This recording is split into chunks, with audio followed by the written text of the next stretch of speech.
Welcome back to another video. It is Dr. Tarcia Hubert here, and in this video I'm going to show you how to find some trigonometric function values on the calculator. Okay, so get your calculators and let's get to work. So for this first example, we want to find 3 different trigonometric values, and I'm going to show you how to find each of these on the calculator. First, the sine of 49 degrees in 12 minutes, then the secant of 97.977 degrees, and then 1 over the cotangent of 51.4283 degrees, okay? So let's just get started. So this first one is given in degrees and minutes, and so if you have a graphing calculator, you can actually put the degrees and minutes in here. But if you don't have a graphing calculator, you will have to convert 49 degrees in 12 minutes to where it's all degrees. So I'll show you both ways, okay? So first thing you want to do, if you have well, regardless of what kind of calculator you want to make sure that the mode is in degrees, okay? So you want to go here to where it says mode, and then you want to scroll down to the third option, and you see it has radian and degrees. You want to make sure you go on degrees and hit enter, okay? Or enter right here. All right, so mine is already selected. If it's not selected, it will look like this. You see radians is selected here. So you want to go and make sure you put it in degree mode, because radian is another measure that we'll talk about later. But you want to make sure that this is in degree mode. So you want to make sure when you go off of it, the degree is highlighted. That's the first thing, okay?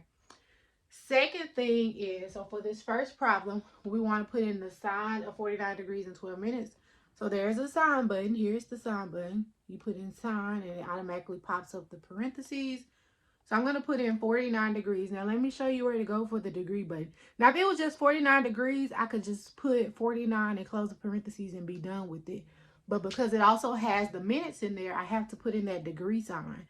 So I want to go to, if you look where it says apps, there is an angle in there, and it's in a different color. It's in the orange color. So that means I have to hit second and then apps, and that'll give me the angle buttons. And the first one, number 1, is degree.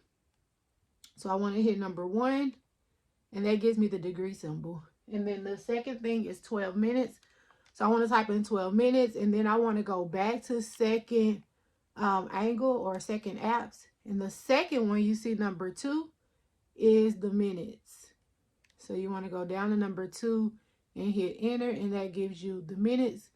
And then you want to close your parenthesis, and that gives you your 49 degrees in 12 minutes. Hit enter, and that gives you your answer. So you get 0.756.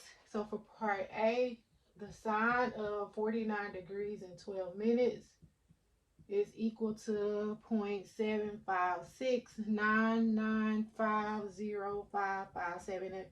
And on the homework, it'll ask you to round it to a certain decimal. So, but these are all the digits that I had on my calculator that I wrote out. So that's how you will find the sine of 49 degrees in 12 minutes on the calculator. So now if you don't have a graphing calculator and you can't plug in the minute symbol, then you will convert the 12 minutes to degrees. So remember, there are, this is 12 minutes. Remember, there are 60 minutes in 1 degree. So I will multiply by 1 over 60, or in other words, I will do 12 divided by 60, and 12 divided by 60 is 0.2. So that equals 0.2. So this is also the same as saying find the sine of 49.2 degrees. And if you do sine and just put in 49.2 like this, then you'll also get the same answer, okay? So you can also convert that degrees and minutes to where it's all just in degrees and get the same answer. For part B, we want to find the secant of 97.977 degrees. And notice we only have sine, cosine, and tangent buttons. We don't have a secant button. But remember, secant is the reciprocal of cosine. So in order to do it in the calculator, you will have to rewrite this in terms of the cosine. So it's 1 over the cosine of 97.977 degrees. And so that's what you would have to plug in your calculator. 1 divided by cosine of, I'm trying to push it backwards, 97.977. And because it's all in degrees, you don't have to put the degree symbol. I pushed the comma instead of the closed parentheses, and then hit enter. And you get your answer. It comes out to negative 7.205879213. So that would be the secant of 97.977 degrees. All right. And let's look at the last one. 1 over cotangent of 51.4283 degrees. 1 over that. So notice we also don't have a cotangent button. We only have sine, cosine, and tangent. So we will have to use the tangent in order to find this. And remember, cotangent is the reciprocal of tangent, but tangent is the reciprocal of cotangent. Alrighty. So for this one, 1 over cotangent is the same as tangent of 51.4283 degrees, and that's by the reciprocal identity. So if you want to find the answer to this, you would just say tangent of 51.4283. You hit enter, and it gives you your answer, 1.23253948151. And so that will be your answer. So that's your answer to those 3 problems. 0.756, negative 7.205, and some more numbers, and 1.2539. Okay. All right. Here's a quick you try. I want you to try this one. Find the sine of negative 246 degrees. Pause the video. Put it out your calculator and see what you get.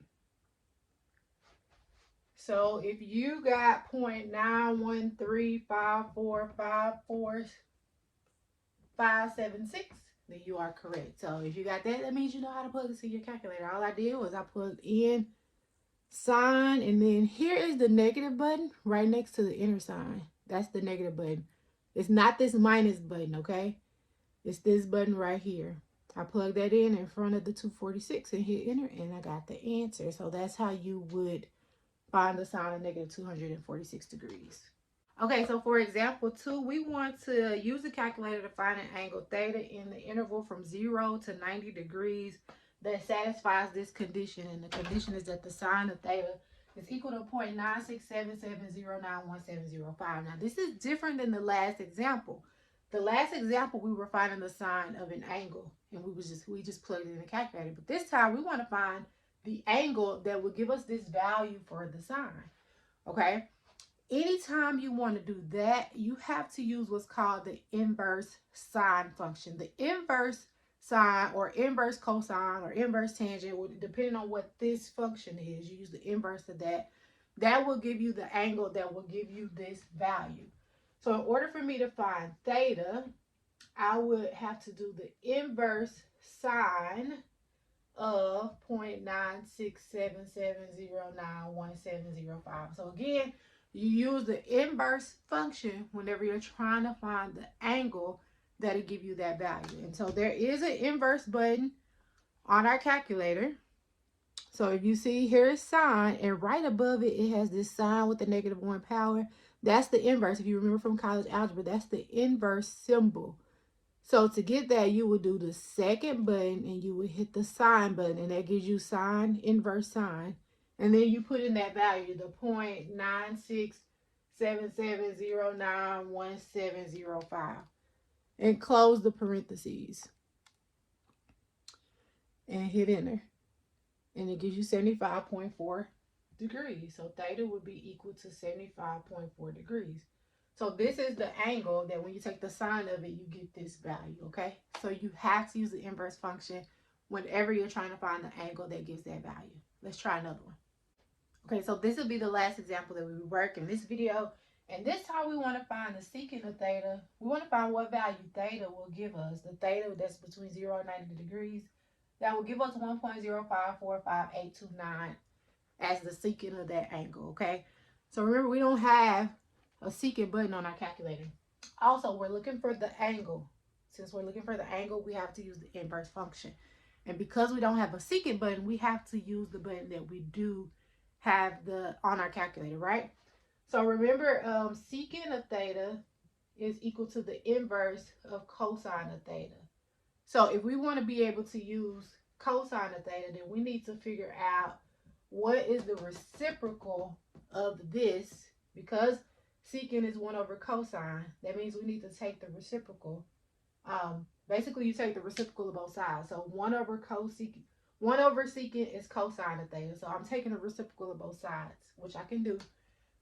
So when I take the reciprocal of 1.0548529, I do 1 divided by that value. I get this 0.94824219113. Okay. And so this is really what I need to find now because I have a cosine button. And since I'm looking for the angle, instead of using cosine, I'm going to use the inverse cosine. So theta is going to be equal to the inverse cosine of this 0.94824219113 number, okay? So here's the cosine button. Inverse cosine is right on top of that. So we're going to go second, and then we're going to hit the cosine button to give us inverse cosine. And really, instead of typing all of that answer again, you can hit second, and then you can hit enter. If you hit second, enter, that repeats the answer from the following problem. Okay, what did I do wrong? Let me try that again. So I do second cosine to get the inverse cosine, and then I hit second enter to get the answer from above. So it says A and S, but it's giving me this value here, the answer that was from above. And so then I hit enter, and that gives me my answer, theta, which is 18.5147042 degrees, okay? So that would give me the angle that when I take the secant of it, I get this value right here.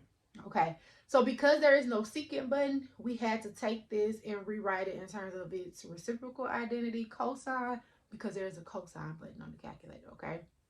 You can do these same functions on your phone, right? If you turn your phone to the side, then you should see the option for the trigonometric functions. Alrighty, let me know if you have any questions about how to use your calculator to find trigonometric values. Also, don't forget, you want to make sure that if you're getting different answers, make sure that your calculator is in degree mode and not radian mode. All right, thank you for watching. If this video was helpful, go ahead and hit the thumbs up button for me. Thank you, and I will see you all in the next video.